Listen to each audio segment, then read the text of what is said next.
Bonjour donc à toutes et à tous et bienvenue dans un monde où à l'international, la diplomatie américaine vacille entre soutien incertain à l'Ukraine et bras de fer tarifaire avec ses partenaires, tandis que l'Europe tente de préserver ses intérêts face à Trump et à Pékin. Sur les marchés, la tech flambe avec Nvidia qui franchit les 4000 milliards de dollars de capitalisation boursière, les banques européennes s'envolent et la Fed temporise face à une économie sous tension. À l'international, donc, la récente suspension puis la reprise des livraisons d'armes américaines à l'Ukraine par l'administration Trump illustre la volatilité et les tensions internes de la politique étrangère américaine. Fin juin, le Pentagone a en effet ordonné un arrêt temporaire des expéditions, officiellement pour évaluer les stocks et préserver la préparation des forces américaines, une décision qui a surpris jusqu'à la Maison-Blanche et semé la confusion parmi les alliés.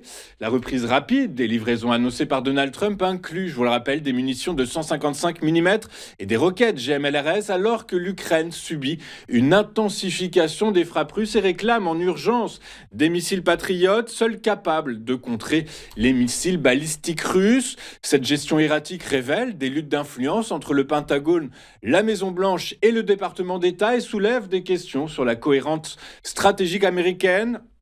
L'administration Trump justifie ces revirements par la nécessité de mettre l'Amérique d'abord, tout en cherchant à transférer une partie du fardeau militaire aux Européens. Cette approche dictée à la fois par la doctrine America's First et par la volonté de réorienter les priorités militaires vers la Chine fragilise la crédibilité des États-Unis auprès de leurs partenaires et expose l'Ukraine à l'incertitude quant à la pérennité du soutien occidental. L'Union européenne et les États-Unis sont sur le point de conclure un accord commercial majeur après des mois de tensions et de négociations intensives autour des droits de douane. Selon plusieurs sources proches du dossier, un accord préliminaire pourrait même être signé dans les prochains jours, voire d'ici la fin du mois, avec une entrée en vigueur prévue pour le 1er août, date limite fixée par l'administration Trump pour éviter l'application de nouvelles surtaxes sur les produits européens. Au cœur des discussions, la proposition américaine d'une base tarifaire de 10% sur la majorité des marchandises européennes. Bien que les États-Unis refusent d'abandonner ce seuil, des exemptions sont en négociation pour certains secteurs stratégiques, notamment l'aéronautique et les spiritueux. L'enjeu est particulièrement crucial pour l'industrie automobile allemande, très exposée au marché américain, alors que les droits actuels sur les voitures européennes atteignent 25%. L'Allemagne, l'Italie et l'Irlande, principaux exportateurs vers les États-Unis, militent eux pour protéger leur secteur clé, tandis que la Commission européenne tente d'obtenir la suppression des droits sur l'acier, l'aluminium et les produits pharmaceutiques. La pression est forte puisque, je vous le rappelle, jusqu'à 50 000 emplois pourraient être menacés en Allemagne en cas d'échec des négociations. Parallèlement, l'Union européenne garde en réserve une liste de mesures de rétorsion couvrant jusqu'à 72 milliards d'euros de produits américains prêts à être activés si aucun compromis n'est trouvé. Si l'accord se concrétise, il marquerait alors une désescalade significative dans la guerre commerciale transatlantique tout en offrant un répit aux secteurs industriels les plus exposés. Mais la vigilance reste de mise tant les équilibres restent fragiles et les intérêts divergents. À 15 jours d'un sommet prévu à Pékin, les relations entre l'Union européenne et la Chine atteignent un nouveau point de crispation. Ce qui devait marquer le cinquantenaire de leur partenariat diplomatique menace désormais de tourner court dans un climat de défiance commerciale et de désaccords stratégiques profonds.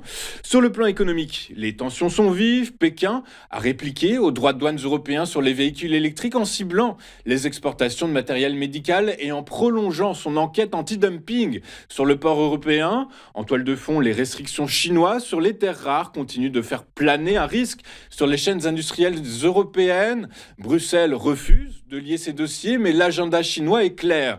Desserrer les taux réglementaires européens sur ces champions industriels, quitte à hausser le ton. Côté géopolitique, le fossé se creuse autour de la guerre en Ukraine. La récente tournée du ministre chinois des Affaires étrangères Wang Yi a jeté un froid en Europe. Son message est sans détour. Pékin ne tolérera pas une défaite russe de peur que l'attention stratégique américaine ne se retourne entièrement contre la Chine. Ce positionnement assumé a sidéré ses interlocuteurs européens déjà préoccupés par le soutien discret mais réel de Pékin à Moscou. Dans ce contexte tendu, attendu, le sommet du 24 juillet pourrait se résumer à une simple photo de famille diplomatique sans avancée concrète. La présence de Xi Jinping reste incertaine et certains, à Bruxelles, n'excluent plus une annulation pure et simple. À l'heure où l'Union européenne cherche à redéfinir sa souveraineté économique, l'illusion d'un partenariat stratégique avec Pékin s'effrite, laissant place à une rivalité de plus en plus assumée. Lors de sa réunion de juin, la Réserve fédérale américaine a maintenu son taux directeur entre 4,25 et 4,5%, confirmant une posture attentiste face à une économie en mutation. Si la décision fut unanime, le compte-rendu révèle une division croissante sur la trajectoire à venir. La majorité des membres envisage une baisse des taux cette année, mais l'ampleur et le calendrier restent débattus. Certains responsables, comme Michael Bowman et Christopher Waller, se disent prêts à agir dès juillet si l'inflation reste contenue, tandis qu'une minorité estime qu'aucune réduction n'est justifiée en 2025. L'inflation dopée par les nouveaux tarifs douaniers imposés par l'administration Trump demeure supérieure à l'objectif de 2%, mais son impact réel se révèle moindre qu'anticipé. L'indice des prix à la consommation n'a progressé que de 0,1% en mai et la crainte d'un emballement des prix semble s'atténuer. Parallèlement, la croissance de l'emploi ralentit avec 147 000 créations de postes en juin, tandis que les dépenses de consommation fléchissent. Sur le plan politique, Donald Trump accentue la pression sur Jérôme Powell, le président de la Réserve fédérale américaine, pour obtenir des baisses de taux rapides, critiquant publiquement la prudence de la Réserve fédérale américaine. Powell, de son côté, campe sur une approche pragmatique, privilégiant la stabilité et la réactivité aux données économiques malgré la volatilité du contexte tarifaire et la résilience de l'économie américaine. Le secteur bancaire européen connaît en 2025 une progression boursière spectaculaire, illustrée par une hausse de plus de 40% de l'indice Eurostoxx Banks depuis le début de l'année, un niveau inédit depuis, tenez-vous bien, la fin des années 1990. Cette envolée s'explique par une combinaison de plusieurs facteurs structurels et conjoncturels qui redessinent le paysage financier du vieux continent. Après une décennie marquée par des taux d'intérêt très bas, une réglementation renforcée et des crises de confiance, les banques européennes affichent désormais des bilans assainis, des coussins de capital renforcés et un taux de créances douteuses historiquement bas. La normalisation monétaire a permis un redressement des marges nettes d'intérêt, offrant aux établissements de crédit une rentabilité solide et durable. Les résultats trimestriels récents des grandes banques françaises telles que BNPP, Société Générale et Crédit Agricole ont largement dépassé les attentes du consensus, rassurant le marché, renforçant la confiance des investisseurs. Mais malgré cette performance, le secteur reste faiblement valorisé en bourse avec des ratios price to book ratio proches des 1 bien en deçà des niveaux observés avant 2015. Cette anomalie laisse donc entrevoir un potentiel de revalorisation, d'autant que les banques disposent désormais de marge de manœuvre pour redistribuer davantage de bénéfices sous forme de dividendes et de rachats ou de rachats d'actions.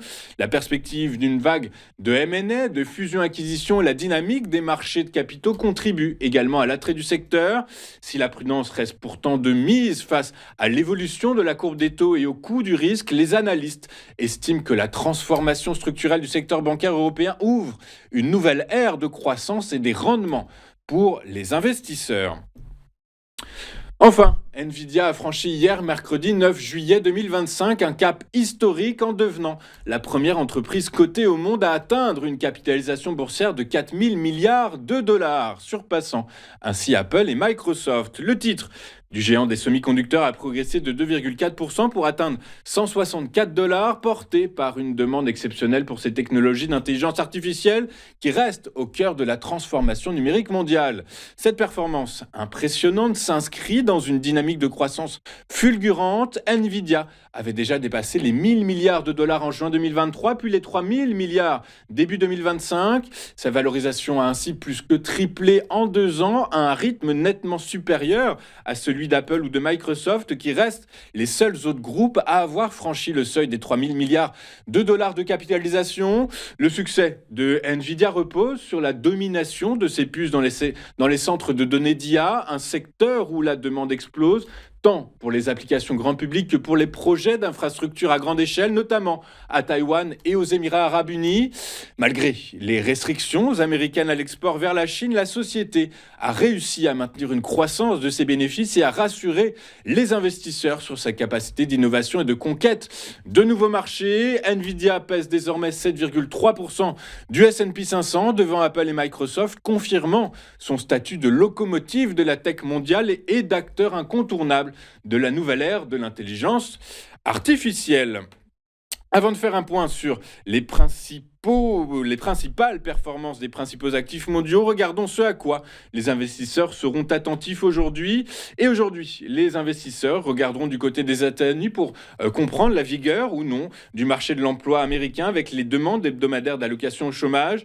Voilà, pas grand-chose à se mettre sous la dent, hormis cette donnée, toujours. Sinon, les annonces faites par Donald Trump autour de la guerre commerciale, même si, je vous le rappelle, on le verra dans un instant, les investisseurs commencent à se lasser des annonces faites par Donald Trump à ce sujet-là.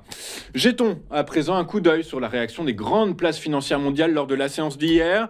Et en Europe, les principaux indices actions ont aligné une solide séance de hausse hier, alors que Donald Trump a annoncé de nouvelles mesures douanières à venir, sans en préciser les contours. Le président américain a toutefois officialisé un droit de douane de 50% sur le cuivre et évoqué une taxe de 200% sur les médicaments. Mais pour le moment, les investisseurs privilégient la lecture d'un risque contenu, misant sur une absence d'escalade immédiate.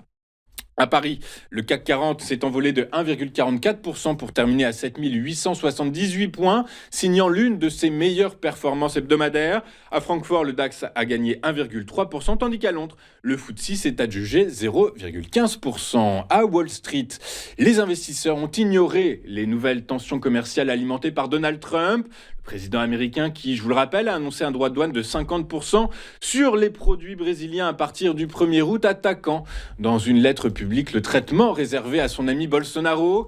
Ces nouvelles mesures s'ajoutent aux menaces tarifaires sur le cuivre et les médicaments. Donc malgré ce climat incertain, les investisseurs misent sur une désescalade, pariant que la Maison-Blanche n'appliquera pas ces mesures les plus extrêmes. La Fed, elle, reste prudente sur les taux selon les minutes publiées hier que nous venons de commenter. Le Nasdaq, dans ce contexte, a atteint un record en hausse de 0,9% porté, vous vous en doutez, par Nvidia. Le S&P 500 a lui gagné 0,6%, tandis que le Dow Jones a lui avancé de 0,5%. Les cours du pétrole ont terminé en légère hausse hier dans un marché tiraillé entre tensions au Moyen-Orient et données contradictoires sur l'offre américaine. Les attaques répétées par des rebelles houthis en mer Rouge ont ravivé les craintes sur l'approvisionnement, soutenant ainsi les prix. Parallèlement, l'EIA a relevé sa prévision de prix du Brent, intégrant une prime de risque liée au conflit Iran-Israël et revu à la baisse la production américaine à moyen terme. Mais ce soutien a été contrebalancé par une hausse surprise des stocks de brut américains, là où le consensus anticipait une baisse. La demande reste toutefois robuste, comme l'indique la progression des livraisons de produits raffinés. Dans ce contexte, le prix du baril de Brent de la mer du Nord pour livraison septembre n'a grappillé que 0,06% à 70,41$ l'unité. Son équivalent américain, le baril de West Texas Intermediate pour livraison août, a lui peiné pour finir en territoire positif puisqu'il n'a glané que 0,07% à 68,38$ l'unité. Nous allons marquer une toute première pause dans cette édition du 10 juillet 2025 du live de TV Finance. Et comme vous en avez l'habitude tous les jeudis matins, nous retrouvons Eric Seban et son Chronodax qui va nous expliquer si les niveaux stratosphériques atteints par l'indice phare allemand sont de nature à initier des positions acheteuses. A tout de suite sur TV Finance.